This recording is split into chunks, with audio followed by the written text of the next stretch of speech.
Eu quero, permitindo o Senhor, nesta manhã, eu gostaria de falar acerca do valor da amizade. Eu gostaria de falar quanto é bom ter amigos, né? Como é maravilhoso nessa vida a gente poder desfrutar da amizade de pessoas, mas também da gente ser amigo, né? A Bíblia nos anima, a Bíblia nos incentiva sempre e sempre a termos amigos, a sermos amigos. Quando você vai em Provérbios 17, um texto muito conhecido, a Bíblia fala em todo tempo, ama o amigo. É muito gostoso você estar, às vezes, na casa do seu irmão quando tem uma festa, você está com o seu irmão quando ele está feliz. Mas a Bíblia diz assim, é na angústia que se faz o irmão. É na dificuldade, muitas vezes, é você estar próximo daquela pessoa que está passando por luta, que está passando por dificuldade, é ali que os laços, que aquela aliança, ela se fortalece mais. A palavra de Deus também nos orienta com base lá no princípio de Gênesis, dizendo que não é bom que o homem esteja só. Eclesiastes 4 diz que é melhor serem dois do que um, porque tem melhor paga do seu trabalho, porque se caírem, um levanta o companheiro. Então diz assim, ai, porém, do que estiver só, pois caindo não haverá quem o levante, não é? E Jesus vai nos lembrar e vai nos deixar o registro de uma palavra tão linda em João capítulo 15, quando ele diz, já não vos chamo servos, porque o servo não sabe o que faz o seu senhor, mas tenho-vos chamado amigos, porque tudo quanto ouvi de meu Pai, vos tenho dado a conhecer. Jesus estava dizendo para aqueles irmãos que ele ia para o céu, que ele ia para a glória, que eles iriam por um tempo se ausentar fisicamente. Mas Jesus está animando aqueles irmãos, dizendo assim, ei, na casa de meu Pai tem muitas moradas, eu vou preparar lugar para vocês, então eu virei e eu vos levarei para mim mesmo. E é tão gostoso porque ele está dizendo para nós assim, eu estou contando isso para vocês porque vocês são meus amigos. E é tão bom quando a gente tem esse amigo que compartilha conosco, que divide conosco aquilo que muitas vezes está no coração dele. É tão gostoso. E eu queria, justamente hoje, tomar um personagem bíblico que nós sabemos, talvez, muito pouco acerca desse personagem, mas que é uma pessoa que, à medida que a gente for estudando a Escritura, nós vamos entendendo o quanto ele foi importante. Eu queria falar nesta manhã do apóstolo Barnabé. Este homem que talvez passe despercebido na palavra de Deus para muitos. Mas eu quero que você, juntamente, a gente possa aqui nos debruçar nas Escrituras, e entender o quanto esse homem foi importante na vida do apóstolo Paulo. Talvez, claro que Deus tinha um propósito com Paulo, claro que Deus iria, de alguma forma, mais dia menos dia, usar a vida do apóstolo Paulo, mas foi Barnabé, o grande incentivador de Paulo. Foi Barnabé, esse homem de Deus, que se aproximou do apóstolo Paulo e foi esse grande amigo, e é acerca disto, e tomando esse personagem como exemplo, que eu quero nesta manhã falar com vocês acerca de Barnabé, um verdadeiro amigo. A palavra de Deus, ela nos conta que Barnabé se chamava José, que ele era um levita, ele era da tribo de Levi, e que ele era natural lá da ilha de Chipre, uma ilha no Mediterrâneo. Então diz Atos 4, 36, 37, José, a quem os apóstolos deram o sobrenome de Barnabé, que quer dizer filho de exortação, levita, natural de Chipre, e ele entendeu o evangelho muito rapidamente. A Bíblia diz, como tivesse um campo, vendendo, trouxe o preço e o depositou aos pés dos apóstolos. Um homem de um bom coração, um homem que a Bíblia vai dizer que era um homem de fé, era um homem cheio do Espírito Santo e era um homem bom. E esse homem, ele desde o início, ele já era reconhecido pela igreja. Nós, muitas vezes, aprendemos a chamar os 12 discípulos de apóstolo, nós identificamos Paulo como um apóstolo, mas a Bíblia também trata Barnabé como um apóstolo. Atos 14, 14, a Bíblia diz assim, porém, ouvindo isto, os apóstolos Barnabé e Paulo. Então, a Bíblia dá a Barnabé uma importância de alguém que é considerado um apóstolo. Vocês sabem que apóstolo, na sua origem, primitivamente, era todo aquele que viu, todo aquele que presenciou a ressurreição do Senhor Jesus Cristo. Existe o apóstolo como ofício, desde aquele tempo já existia, como aquele que é o desbravador, como aquele que vai abrindo igrejas, como aquele que começa uma obra nova. Por exemplo, é nesse sentido que nós, de certo modo, reconhecemos pastor Júnior como um apóstolo, porque alguém começou uma obra nova, alguém que pegou do início, que principiou algo novo.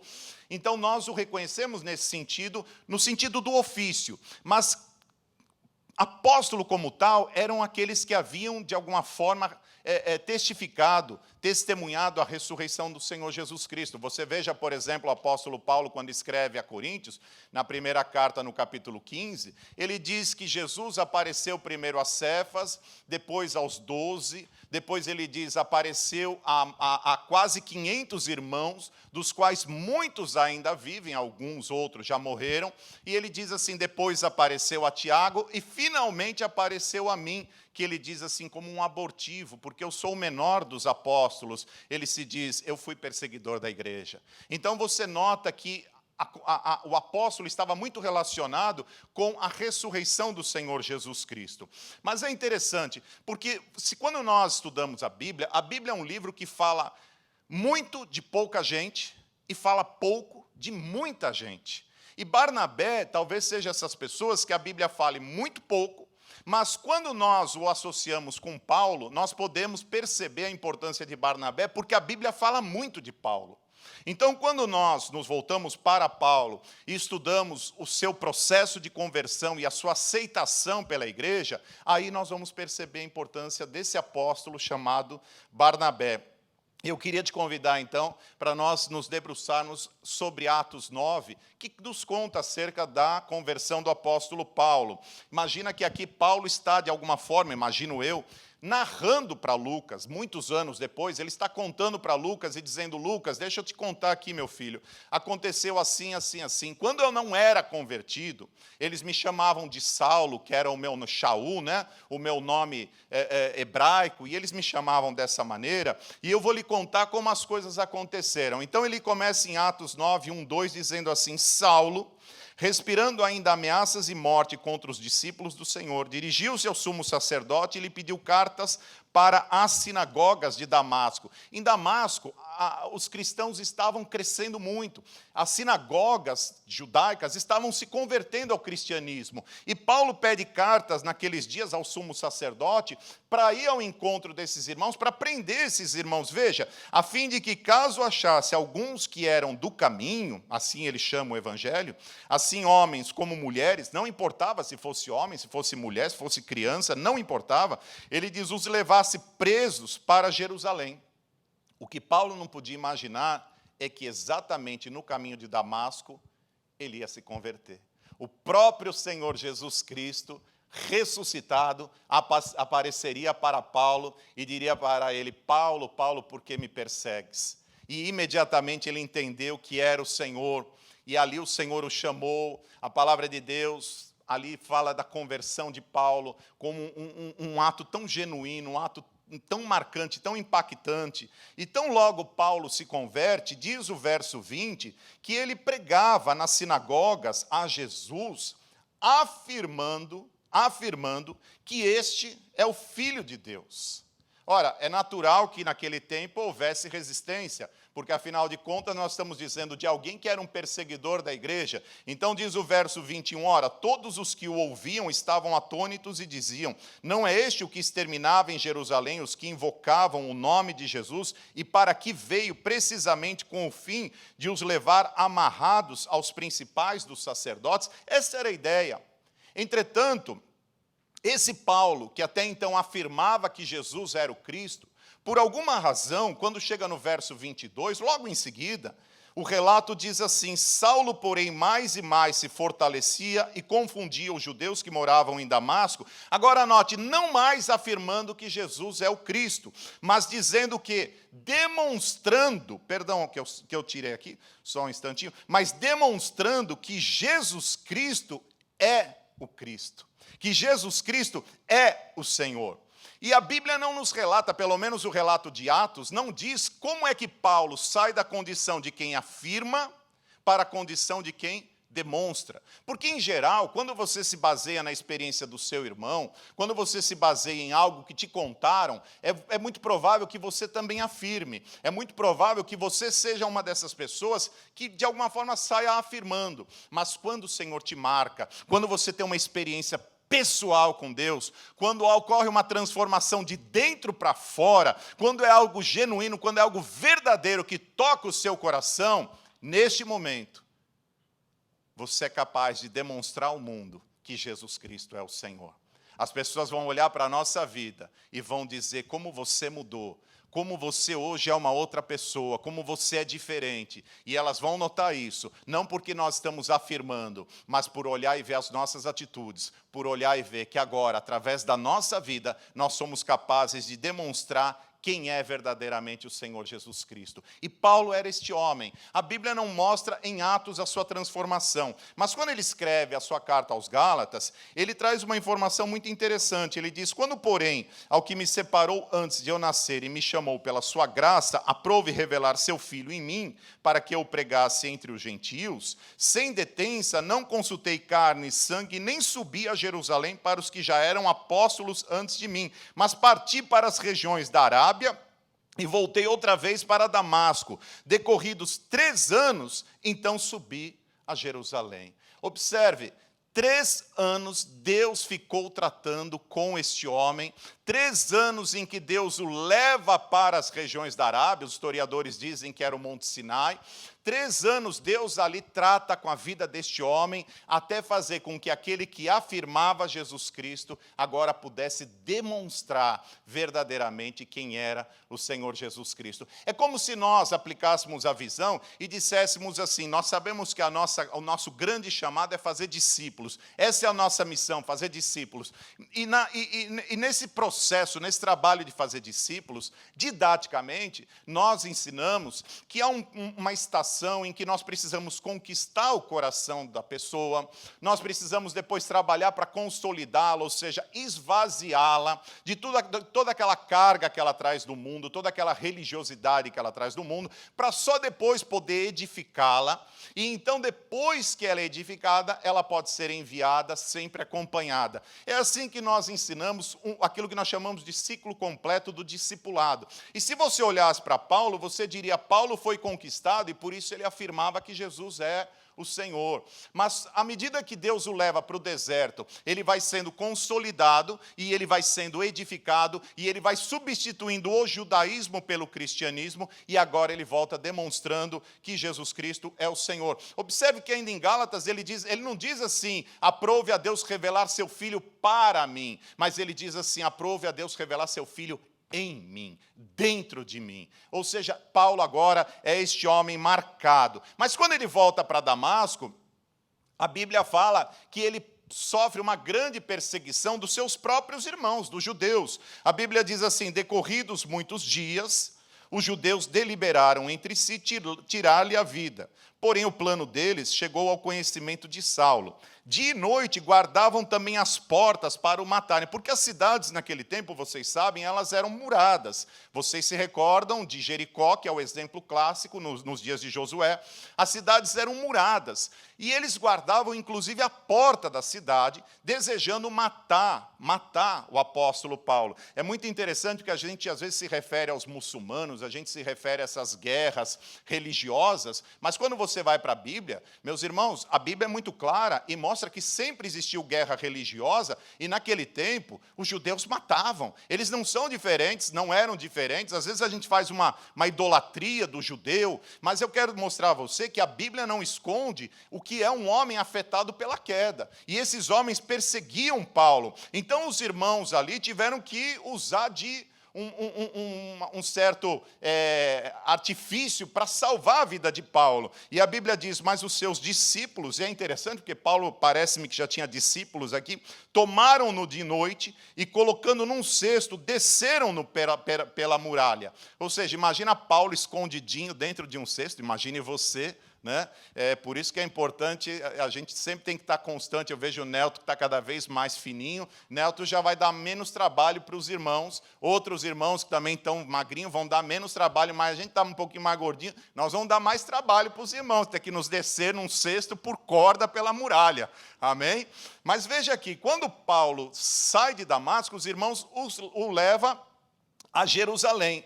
E quando ele chega em Jerusalém, a Bíblia diz que ele agora é rejeitado pelos cristãos em Jerusalém. Diz assim: tendo chegado a Jerusalém, o verso 26, procurou juntar-se com os discípulos, todos, porém, o temiam, não acreditando que ele fosse discípulo. E agora a situação ficou complicada, porque em Damasco ele é perseguido à morte pelos judeus, e em Jerusalém os cristãos não o recebem.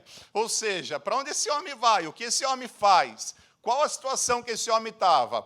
E agora, vocês podem observar pela palavra como aparece pela primeira vez a prova da amizade de Barnabé em relação a Paulo. Diz o verso 27, logo em seguida: mas Barnabé, tomando-o consigo, levou-o aos apóstolos e contou-lhes como ele vira o Senhor no caminho, e que este lhe falara, e como em Damasco pregara ousadamente em nome de Jesus.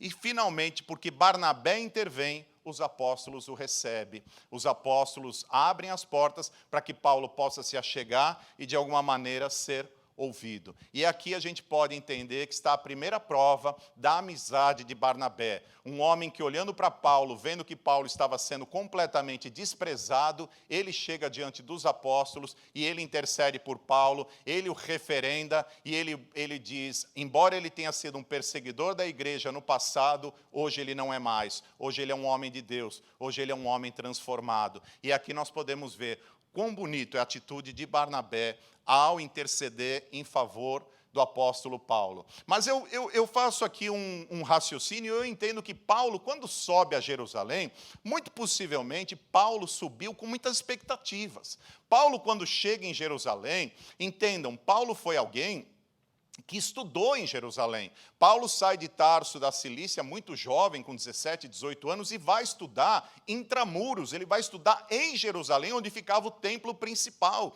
Ele vai estudar judaísmo, a Bíblia fala, aos pés do rabino Gamaliel, que era, naquela época, alguém de muita envergadura. Atos capítulo 5 vai mencionar, Atos 22 vai fazer menção a esse rabino. Então, Paulo tinha todas as qualificações, Paulo conhecia o Sinédrio, Paulo foi quem pediu carta a Anás e Caifás para perseguir os cristãos. Paulo tinha livre acesso. Ele mesmo diz, quando ele escreve, por exemplo, aos Filipenses, vocês sabem, ele diz que ele foi circuncidado ao 8º dia, que ele era da linhagem de Israel.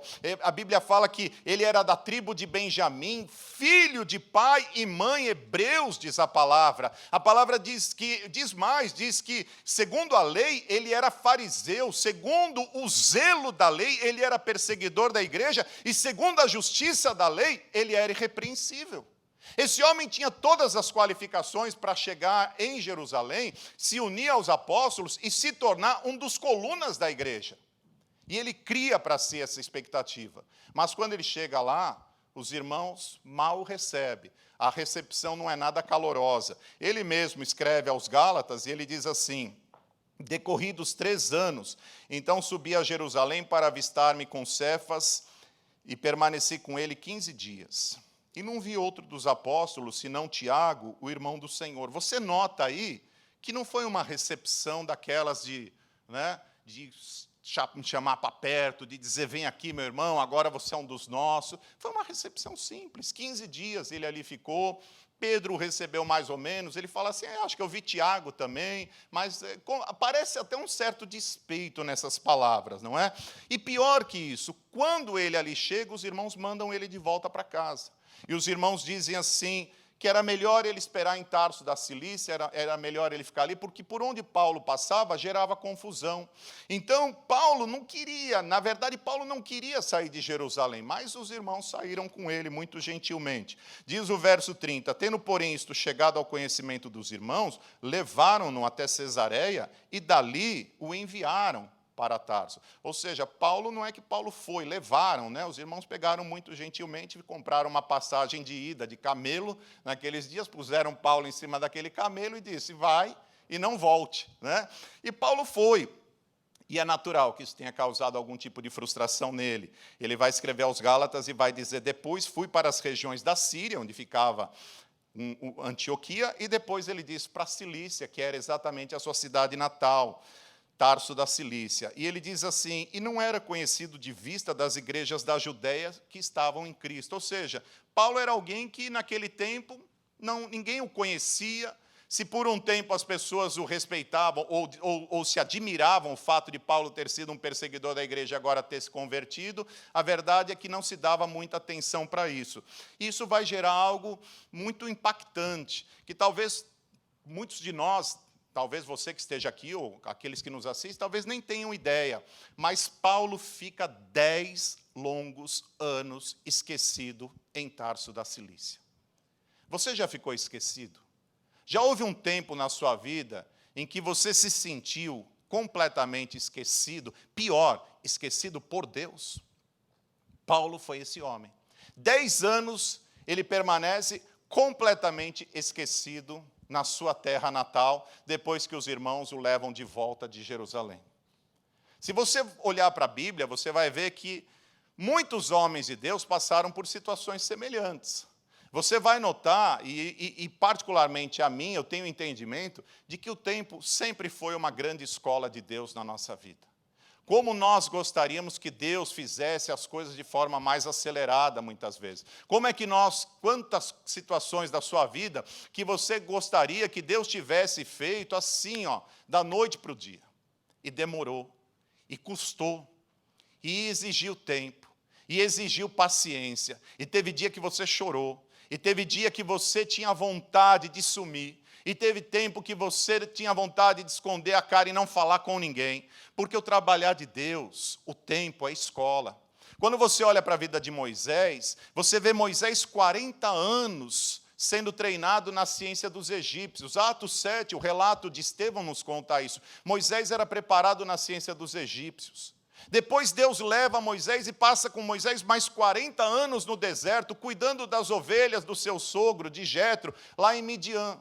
E você olha e você fala assim: por que é que esse homem, como que dá a ideia de que ele perdeu 40 anos no palácio de Faraó, e dá a ideia de que ele perdeu mais 40 anos da sua vida no deserto de Midian, para Deus levantá-lo aos 80 anos para libertar o povo do Egito e guiar aquele povo até Canaã. Mas note, se eu tivesse chegado lá, se você tivesse chegado lá, ou se naqueles dias Miriam, ou Arão, ou Ur, ou quem mais a Bíblia menciona, Coré, Datã, Abirão, aqueles homens todos, nos dias de Moisés, tivesse chegado no palácio de Faraó, pretendendo falar com Faraó, eu imagino que nem no perímetro, nem perto você chegava, porque as flechas já vinham cortando, porque eles não iam permitir que você chegasse nem sequer perto da porta daquele palácio. Mas quando Moisés chegou, as portas se abriram e Moisés foi falar com Faraó face a face, porque Moisés era Moisés, um homem que passou 40 anos sendo preparado por Deus na ciência dos egípcios. E quando ele sai deserto afora, carregando aquele povo, os 40 anos que ele passa em Midian, cuidando das ovelhas de Jetro, eu fico imaginando como foi importante para que ele pudesse depois guiar todas aquelas ovelhas de Israel rumo a Canaã. Como Deus pôde trabalhar na vida de Moisés por 80 anos para cumprir uma grande obra de libertar esse povo do Egito e levá-lo para a terra prometida. Você olha para a vida de José, José foi vendido escravo com 17 anos, meus irmãos, e Faraó só foi reconhecê-lo com 30 anos de idade, 13 anos depois. Você olha, por exemplo, para a vida de Davi, Davi ficou 13 anos, da mesma maneira, fugindo da ira de Saul. Quando Samuel ungiu, ele era um menino, quando ele assume o trono, ele tem 30 anos de idade.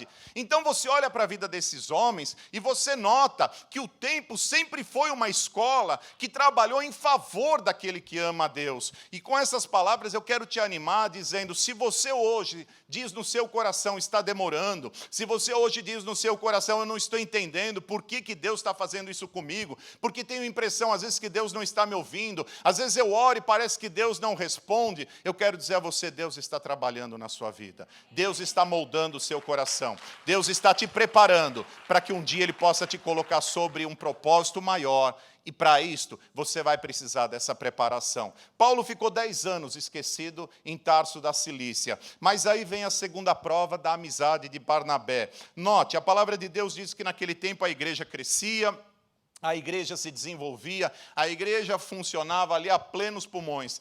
E Barnabé é escalado pela igreja de Jerusalém para subir a Antioquia, para confirmar a fé dos irmãos. Antioquia, meus irmãos, era uma espécie de quartel-general dos cristãos. Ficava ali na Síria e era um lugar que o cristianismo se reproduziu assim de uma forma muito acentuada.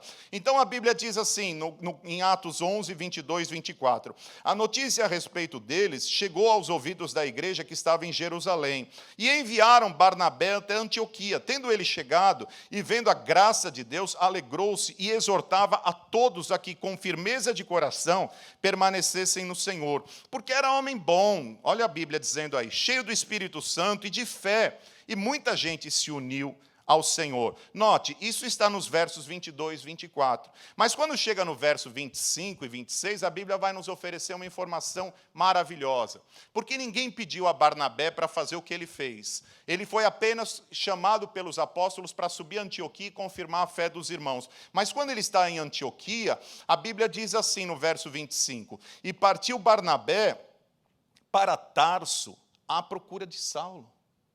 Aquele que estava 10 anos esquecido em Tarso da Cilícia, de repente, um certo dia, aparece um Barnabé, um apóstolo do Senhor, talvez batendo de porta em porta e perguntando se alguém conhecia um tal Saulo, um homem que antes perseguia os cristãos, mas que havia agora se convertido. E as pessoas, talvez por uma informação aqui, por uma informação ali, ele chega até Saulo. E quando ele chega em Saulo, a Bíblia fala que tendo-o encontrado, sinal que de fato ele procurou, e quando ele o encontrou, a Bíblia diz, levou-o para Antioquia. E por todo um ano se reuniram naquela igreja e ensinaram numerosa multidão. Em Antioquia foram os discípulos pela primeira vez chamados cristãos.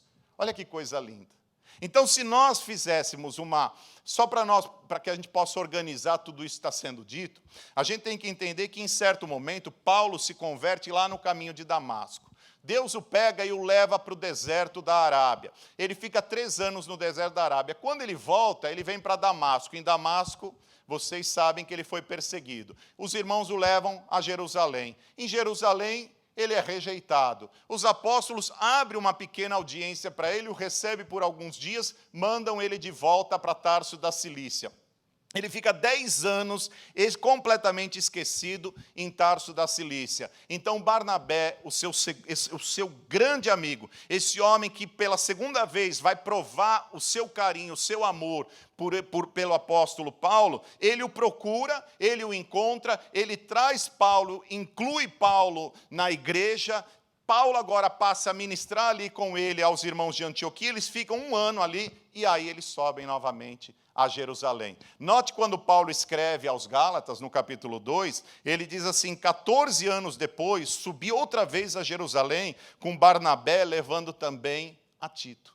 Ele está se referindo não àquela ida que ele foi e ficou só 15 dias, ele está se referindo ao período de quando ele saiu de Jerusalém perseguindo os cristãos e se converteu. Se você observar, você excluir 3 anos em que ele esteve no deserto e 1 ano que ele esteve em Antioquia, esses 14 anos depois vão representar 10 anos de completo silêncio na vida de Paulo, de completo esquecimento na vida de Paulo. Mas Barnabé, esse tão bom amigo, Barnabé, esse homem de Deus tão querido, ele se lembra de Paulo e ele busca Paulo 10 anos depois. Meus irmãos, pode demorar muito, mas se Deus tem um propósito com a sua vida, se Deus tem uma obra com a sua vida, se Deus, através da sua vida, como foi a vida de Paulo, porque Paulo, meus irmãos, Deus um dia disse a ele, esse é um vaso escolhido, e eu vou usar a vida dele. O próprio Ananias, eu fico imaginando que quando chega lá na casa de Judas, na rua direita, onde estava Paulo, ele já havia dito ao Senhor, ele é um perseguidor da igreja. E quando ele chega lá, eu fico imaginando, devia estar Judas, toda a sua família, outros irmãos. Eu acho que o Ananias chegou lá meio que desconfiado e até meio sem graça, dizendo para os irmãos assim, eu só vim aqui orar por Paulo porque Deus mandou, porque eu até falei para Deus que Paulo era um perseguidor da igreja. E Deus falou para mim, vai Ananias, porque ele é um vaso escolhido meu, e por amor ao meu nome ele há de sofrer. Então eu quero dizer a você, meu irmão, que se você é um vaso escolhido do Senhor, e eu não tenho dúvida acerca disso, se você é um homem de Deus, uma mulher de Deus, a quem Deus chamou, se você é essa pessoa que hoje está aqui, talvez você esteja dizendo assim, pastor, tem tantas coisas na minha vida que está demorando. Eu quero dizer a você, meu irmão, Deus te escolheu, Deus te selou, Deus tem uma marca sobre a sua vida. E pode demorar, mas se necessário for, Deus levanta um Barnabé no seu caminho. Se necessário for, Deus levanta um Cirineu no seu caminho para te ajudar a carregar a cruz. Porque Ele é Deus e Ele não te esquece. Aquilo que Deus prometeu, Ele zela para cumprir. Porque Deus não é homem para que minta e não é filho do homem para que se arrependa. Quando Deus promete, Deus zela para cumprir. Mas existe o tempo de Deus, e o tempo de Deus é escola na nossa vida. Se você fizer um comparativo com o patriarca José, você vai notar como Barnabé era diferenciado. Porque a Bíblia diz lá em José, vocês conhecem a história de José, José foi vendido como escravo pelos seus irmãos, foi levado ao Egito, serviu na casa de Potifar por causa de uma calúnia, foi lançado ao cárcere, e quando ele estava no cárcere, ele interpretou o sonho de um copeiro e de um padeiro. Vocês se lembram disso? E quando ele interpretou o sonho do copeiro e do padeiro, ele diz para o copeiro assim, porém, lembra-te de mim, quando tudo te correr bem, e rogo-te que sejas bondoso para comigo, e faças menção de mim a Faraó, e me faças sair desta casa. Entretanto, observe o verso 23, o copeiro-chefe, todavia, não se lembrou de José, porém dele se esqueceu. Esse não era amigo. O copeiro não era amigo de José, nunca foi amigo de José, porque o copeiro esqueceu de José. Mas o verdadeiro amigo não esquece um do outro. O verdadeiro amigo está sempre se lembrando. O verdadeiro amigo, vez por outra, quando ele se lembra, ele ora. O verdadeiro amigo, vez por outra, quando ele se lembra, ele liga. O verdadeiro amigo é aquele que está sempre pendente, sempre perto, sempre próximo. É aquele que a gente pode contar. Faça sol ou faça chuva, você sabe que você pode contar com ele. Quando Barnabé procurou Paulo, ninguém mandou Barnabé ir atrás de Paulo, mas ele foi, porque Barnabé era amigo de Paulo, verdadeiramente era amigo de Paulo. Eu queria fazer uma aplicação prática, porque a Bíblia nos oferece muitos exemplos de amigos. Por exemplo, quando você vai em Provérbios 19:4, a Bíblia fala daquele amigo por conveniência.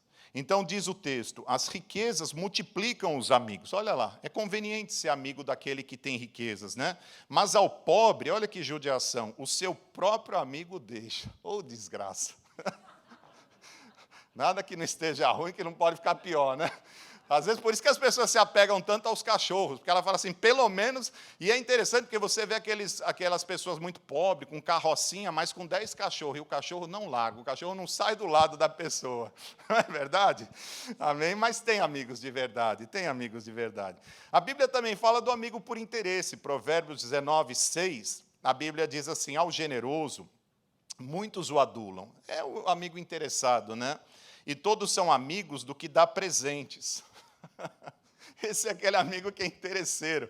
Ele sabe que vai ganhar algum presente, então ele fica ali cultivando a amizade.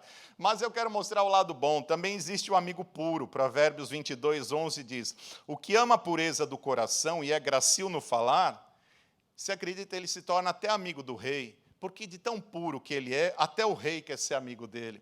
Diz acerca do amigo sincero, Provérbios 27:17. Você já ouviu falar do amigo sincerão? Aquele amigo que fala a verdade na cara, aquele amigo que não fica rodeando. É o amigo do Provérbios 27:17. Como o ferro com o ferro se afia, assim o homem é o seu amigo. Então, esse é o amigo sincero. Mas também nós temos o amigo de todas as horas. Lucas 11:5-6 diz, disse-lhes ainda Jesus, qual dentre vós, tendo um amigo, este for procurá-lo à meia-noite e lhe disser, amigo, empresta-me 3 pães, pois um meu amigo, chegando de viagem, procurou-me, e eu nada tenho a lhe oferecer? Esse é o amigo de todas as horas, aquele que bate na sua porta, não importa a hora, não importa, ainda que seja no meio da madrugada, Ele é capaz de bater na sua porta quando ele estiver precisando. E glória a Deus por isso. E nós conhecemos aquele que deu a sua vida por amor aos seus amigos. Olha que lindo, João 15:13. Ninguém tem maior amor do que este, de dar a alguém a sua própria vida em favor dos seus amigos. Então, a pergunta que muitas vezes nós deveríamos nos fazer é que tipo de amigos, olhando para todas essas características de amigo, que tipo de amigo nós queremos ter?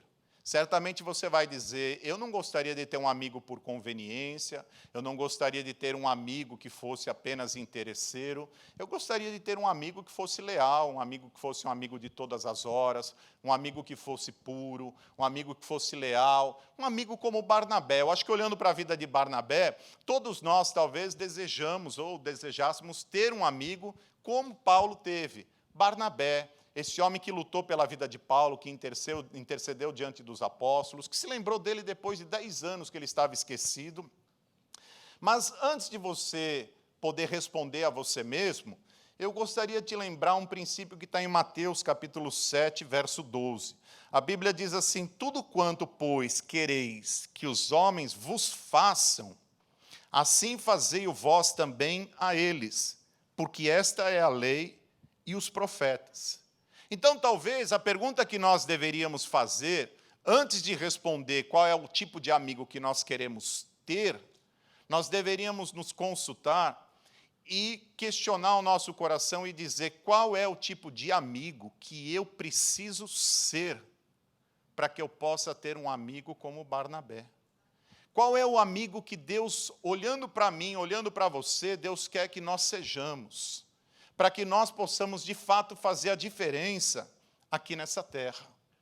E eu vou me encaminhando para a conclusão, porque eu prometi para mim mesmo que hoje eu iria pregar muito rapidamente, e eu estou num processo de, eu diria, de aperfeiçoamento, então eu não quero me estender, então eu já vou me encaminhando para a conclusão, porque certamente quando nós falamos de Paulo e Barnabé, eu acho que no seu coração você deve ter se lembrado lá de Atos 15, 36 a 41, quando a Bíblia descreve acerca da falta de maturidade de Paulo e de Barnabé. E eu falo isso porque a Bíblia fala que naquele momento, quando eles saem para a primeira viagem missionária junto, é quando João Marcos, o primo de Barnabé, se junta a eles, e eles sobem por toda aquela região da Galácia, eles passam por Perge, por Pafos, vão lá, Antioquia da Pisídia, vem descendo todas aquelas cidades, Icônio, Listra, Derbe, e ali nasce a igreja da Galácia, ali é implantada a igreja da Galácia, e eles voltam felizes, voltam para Antioquia da Síria, voltam felizes da vida. E quando eles estão ali, quando eles vão sair para a segunda viagem missionária, eles brigam entre eles. Existe uma cisão entre eles, entre Paulo e Barnabé, por causa de João Marcos, porque João Marcos os abandonou quando eles estavam na metade da viagem missionária. Eu imagino que naquele tempo, os historiadores contam que Paulo contraiu malária. É por isso que, inclusive, Paulo era meio cegueta, Paulo tinha um problema sério de visão. Paulo, você pode observar pelas cartas, que em algum momento ele sempre usava um secretário para escrever suas cartas, algumas até o nome é citado, você pega a carta aos Romanos, ele cita Tércio, foi quem escreveu, mas ele sempre entra lá no finalzinho e fala assim, veja com que grandes letras eu vos escrevo, eu, Paulo, o velho, o apóstolo. Então, Paulo ele tinha um problema, vocês se lembram, por exemplo, que quando ele é confrontado em Jerusalém, pelo sumo sacerdote, ele chama o sumo sacerdote de parede branqueada, e alguém dá um tapa nele e fala, ei, você não pode falar assim com o sumo sacerdote, é porque Paulo não enxergava. E os historiadores contam que, provavelmente, por conta de uma malária que ele contraiu nessa época, nessa região de Pafos, nessa região de Perge, e foi exatamente aí que João Marcos pulou fora do barco. Acho que João Marcos era muito novo, olhou, viu Paulo passando por toda aquela situação, Barnabé, por onde eles passavam, eles apanhavam. Quando ele vai a Icônio, ele apanha. Aí ele desce a Listra, ele não só apanha, ele é apedrejado. Aí dão ele como morto, aí ele desce a Derbe. E aí ele vai sendo, por onde ele passa, meus irmãos, é confusão. Então, João Marcos veio embora. E quando eles vão sair para a segunda viagem missionária, Barnabé quer levar João Marcos. E Paulo fala, não, eu não aceito. E eles se separam. A Bíblia é muito bonita porque a Bíblia relata o homem afetado pela queda. Então, a Bíblia mostra que são homens falhos, todos nós somos homens falhos. E o caminho do aperfeiçoamento é Cristo Jesus. Ele é o caminho que nos leva de volta àquele lugar que um dia Deus estabeleceu para nós, porque através dele, sim, ele é o nosso modelo, não é? Ele nos chama para ocupar esse lugar, para que nós possamos voltar a ser conformes à imagem do Senhor Jesus Cristo, como a gente conhece lá em Romanos 9, 29. Então, lembre-se, eles se dividem, mas no momento em que eles se dividem, às vezes a gente fica só com essa imagem. Eles se dividiram, faltou maturidade, eles brigaram, um foi para um lado, outro foi para o outro lado, e a gente acha que tudo terminou aí. A gente acha que a Bíblia não fala mais nada, mas eu amo a Bíblia porque existe uma máxima dos puritanos que eles ensinavam o seguinte: a Bíblia é orare e labutare. Significa, você precisa orar para entender a Bíblia, mas você precisa labutar, você precisa estudar, você precisa se dedicar, você precisa gastar horas estudando o texto bíblico. E quando você estuda o texto bíblico, eu gostaria que você visse comigo em 1 Coríntios 9, 6, porque aqui Paulo está defendendo o seu apostolado. Mas parece-me que aqui ele também está defendendo o apostolado de Barnabé. Porque a igreja de Coríntios, que vai ser criada no final da segunda viagem missionária de Paulo, quando Barnabé e Paulo já não estão mais juntos, e a carta aos Coríntios só vai ser escrita na terceira viagem missionária, quando Paulo está em Éfeso, ou seja, nós estamos falando de algo de pelo menos uns 8 anos depois da separação entre eles. A palavra de Deus nos mostra aqui que Paulo está defendendo o seu apostolado e ele faz defesa do apostolado de Barnabé. Diz o texto bíblico: ou somente eu e Barnabé não temos direito de deixar de trabalhar. Então, observe bem, muitos anos depois, Paulo está saindo em defesa de Barnabé. E isso para nós é um sinal do carinho que Paulo mantinha, do respeito que Paulo tinha, da gratidão que Paulo tinha por Barnabé, por aquele amigo que um dia foi buscá-lo quando ele estava esquecido em Tarso da Cilícia. Porque os verdadeiros amigos, meus irmãos, eles jamais esquecem um do outro. Como eu sou grato. Eu cheguei a esta igreja há 4 anos atrás, um pouquinho mais talvez, e como eu sou grato pela vida de cada um de vocês. Como eu sou grato pela amizade de vocês. Como eu sou grato pela vida dos meus pastores que me acolheram, que me abraçaram, que cuidaram de mim. O ano passado, minha esposa passou por uma situação tão difícil, com um problema de desbiose intestinal, e ela estava entrando numa depressão. Os pastores deste ministério se uniram, cobriram a vida dela, cobriram a minha vida, ajudaram a cuidar da minha casa. Como foi bom o coração desses homens. A gente olha um pastor Marcos, eu diria que a bondade dele não cabe dentro do coração dele, de tão bondoso que esse homem é. Às vezes a gente não conhece as pessoas. Eu quero dizer a você, eu quero honrar que, por exemplo, eu me lembro de Miriam, não sei se Miriam está aqui hoje, mas Miriam foi um instrumento que Deus usou quando Samuel veio para cá, meu filho, antes de nós chegarmos aqui. E ela foi um instrumento que Deus usou para abrir as portas, e por isso nós estamos aqui. Claro que tudo isso há o plano de Deus, há a vontade de Deus, mas ela foi um instrumento que Deus usou. Eu estou vendo Tânia ali, eu me lembro de José Carlos e Tânia, foi o primeiro GE que me acolheu, que acolheu a minha família. Como foi bom, como eles nos amaram. José Carlos, Tânia, vocês facilitaram o nosso caminho. Vocês aliviaram a nossa carga. Como foi maravilhoso, meus irmãos. Ali tinha Habib, tinha Darcy, gente que nos acolheu, ali tinha Marcinha, ali tinha tanta gente, me lembro, sabe, com tanto carinho, Fatinha, Márcio, gente que nos abraçou. Depois, por uma questão de horário, nós não pudemos mais seguir naquele GE, nós fomos para o projeto de Jancinho e Kelly. Jancinho e Kelly foi quem ministrou a nós o curso, o seminário de líderes. Você acredita que esse seminário de líderes eu já ministrei para a nossa igreja de Londres, para os líderes da igreja de Londres, eu já ministrei para os líderes da igreja de Deerfield, eu já ministrei para os líderes da igreja do Rio de Janeiro, e quando tem qualquer pastor que quer se aproximar, que busca algum tipo de cobertura, pastor Júnior me chama para que eu possa levar essa pessoa toda uma parte daquilo que é o nosso seminário de líder, para que a pessoa possa entender. E eu fui ministrado por Jancinho e Kelly. Olha que coisa linda. Eu me lembro com tanto carinho, Tarcísio e Lidiane ministraram para nós o MAP. cuidaram de mim e da minha esposa, do meu casamento, da minha aliança. Como eu tenho gratidão por isso. Me lembro quando nós começamos o GI, pastor Nelton e pastora Kátia, aqui conosco toda terça-feira, e mais outros irmãos que estavam aqui conosco. Me lembro de cada um deles. Estou vendo Thales ali, a gente fazia a distribuição de alimentos, agora durante a dispensa solidária, e Thales me ligava e falava assim, pastor, hoje vai distribuir alimentos? Então daqui a pouco eu estou aí. E ele vinha com todo o carinho, às vezes ele vinha até com a camisa do Corinthians, e me ajudava aqui. Eu me lembro desse irmão, me lembro de Fred e Roberta, com tanto carinho nos acolheu.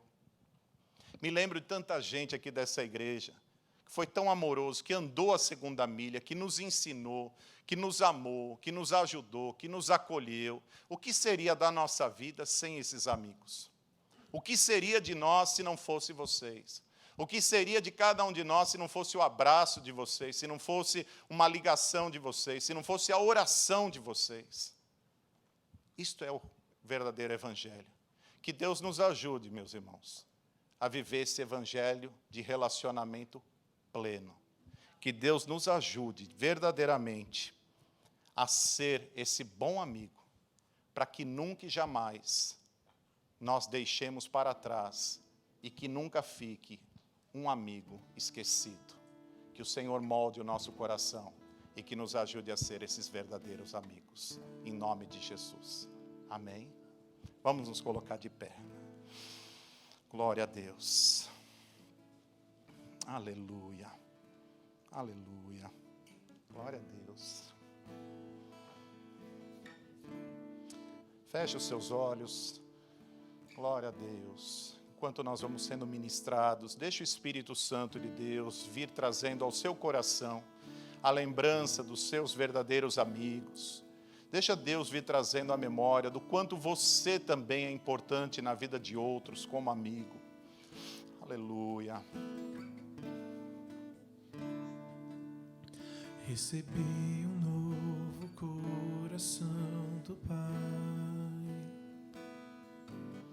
Coração regenerado, coração transformado, coração que é inspirado por Jesus. Aleluia, Senhor. Glória a Deus.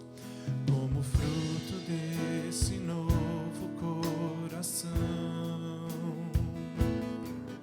eu declaro a paz de Cristo, eu te abençoo, meu irmão. Aleluia. Preciosa é a nossa comunhão. Somos corpo e assim bem ajustados, totalmente ligados, unidos, vivendo em amor, uma família. Aleluia, Senhor. Sem qualquer falsidade, vivendo a verdade, expressando a glória do Senhor, uma família, vivendo compromisso no grande amor de Cristo. Eu preciso de ti, querido irmão, precioso és para mim, querido. Glória a Deus, Senhor. Nós queremos te louvar, Senhor. Nós queremos te exaltar, nós queremos te glorificar pelo amigo que o Senhor é. E queremos, ó Deus, te agradecer pelo amigo que o Senhor tem nos dado, Pai. Como é bom, Senhor, ser igreja, e como é bom fazer parte da tua igreja, Pai. Como é bom poder olhar para os meus amigos aqui nesta manhã. Como é bom, Senhor, poder estar aqui, ó Deus, sabendo, ó Pai, que posso contar com cada um deles, ó Pai. Eu quero te louvar, eu quero te agradecer, porque a cada dia o Senhor nos surpreende, Deus, e ao nos trazer a este país, a cada um de nós, ó Pai, o Senhor nos trouxe esta igreja. O Senhor nos fez, ó Deus, com que nós chegássemos aqui, alguns talvez sem nenhum amigo, Mas hoje, olhando para esta igreja, quantos amigos nós temos, quantas pessoas importantes que passaram no nosso caminho, quantas pessoas que nos ajudaram, que aliviaram as nossas cargas, que tornaram mais leve a nossa caminhada. Como é bom, Senhor, saber, ó Pai, que a cada um deles o Senhor tem trabalhado, o Senhor tem usado. Como é maravilhoso, Senhor, hoje, ó Deus, fazer parte desse ministério, dessa família chamada Vida com Vida, Senhor. Saber, ó Pai, que aqui nesse lugar o Senhor tem implantado um evangelho do reino, ó Deus, que é baseado no relacionamento, que é um evangelho, ó Deus, que nos ajuda e que nos ensina verdadeiramente, Pai, a viver a Tua palavra, a olhar para o irmão e a entender a importância do irmão na nossa vida, Pai. A Tua palavra diz que em certo momento o Senhor teve fome, em certo momento o Senhor teve sede, o Senhor estava com frio, o Senhor estava preso, e o Senhor diz: vocês me deram de comer, vocês me deram de beber, vocês me visitaram, vocês me vestiram, e nós perguntaremos quando, Senhor, nós fizemos isto, e o Senhor nos responderá: quando vocês fizeram dos meus pequeninos irmãos. Aleluia. Como é bom, Senhor, nos ajuda a ser igreja, nos ajuda a ser Barnabé na vida dos Paulos dessa terra, Pai. Nos ajuda a ser, ó Pai, amigo daqueles que hoje se sentem talvez esquecidos, se sentem talvez, ó Pai, desprestigiados, aqueles que às vezes entram aqui dentro desta igreja e o diabo lança na mente deles, ó Pai, dizendo a eles que eles não são amados. Mas nesta manhã eu quero dizer uma mentira do diabo. Eu denuncio aqui em nome do Senhor Jesus Cristo, porque toda esta igreja é amada. O Senhor derramou o teu sangue na cruz por toda esta igreja e por todos os teus escolhidos, por toda essa face da terra, Pai. O Senhor ama a nossa vida, o Senhor ama, Pai, a cada um de nós, segundo as nossas características. O Senhor respeita a cada um de nós, ó Senhor, segundo aquilo que nós somos, e o Senhor trabalha para nos transformar e nos fazer aquilo que o Senhor é. Aleluia. Senhor, nós te entregamos agora a vida dos nossos amigos, nós consagramos diante do Senhor agora a vida de cada um desses irmãos, a vida de cada uma dessas irmãs, Senhor, e nós os reconhecemos. Igreja, se sinta abraçada. Olhe para o seu irmão e diga a ele: se sinta abraçado. Diga para o seu irmão: eu te amo, meu irmão, você é um verdadeiro amigo, você foi um amigo na minha vida, no momento que eu mais precisei, no momento em que eu estava mais angustiado, Deus usou a sua vida. Como você é importante para mim, como eu te amo, meu irmão, como eu te amo, minha irmã. Louvado seja o nome do Senhor. Aleluia, glória a Deus.